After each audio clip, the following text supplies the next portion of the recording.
нравится в этих работах то, что они по сути своей являются уникальными и неповторимыми.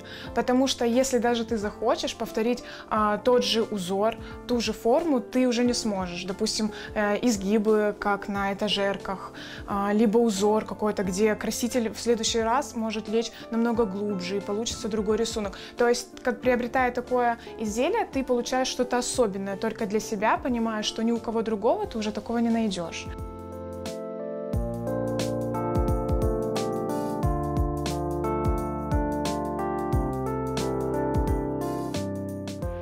На самом деле, хоть как бы это и творчество считается, да, заливать смолой, но по факту здесь тоже необходима своя точность. Поэтому вначале я сначала выставляю поверхность по уровню, рассчитываю, сколько мне понадобится материала, потому что там нужно все в граммах смешивать, компонент А с компонентом Б, от этого зависит вообще, выйдет ли у тебя изделие.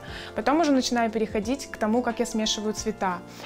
И в основном зависит вообще от моего настроения. Если погода хорошая, то обычно я заливаю что-то яркое. И мне хочется добавить каких-то блесток. Осень, зима, такая погода, и мое настроение такое меланхоличное. Я сразу больше склоняюсь вот к черным цветам, к белому цвету.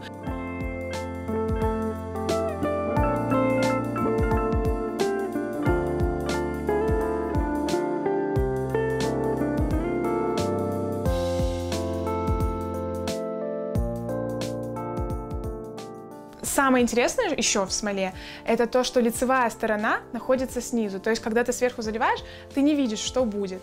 И потом, спустя время, вот день проходит, я с утра вытаскиваю работу свою, и просто вот, ну, действительно восхищение. Ты смотришь и просто думаешь, вот как работает так это все. Потому что невероятно, ты вроде рисовал одно, но все равно материал ложится по-другому. Поэтому ты можешь залить цвет, потом добавить вот такую одну полосочку, а когда через день перевернешь свое изделие, там просто будет такая красота. Краситель лег такими капельками, и это может быть напоминать какой-то апельсинчик или одуванчик. Но в смоле тяжело получить что-то некрасивое, потому что как бы ты ни сделал узор, он все равно выйдет красивым.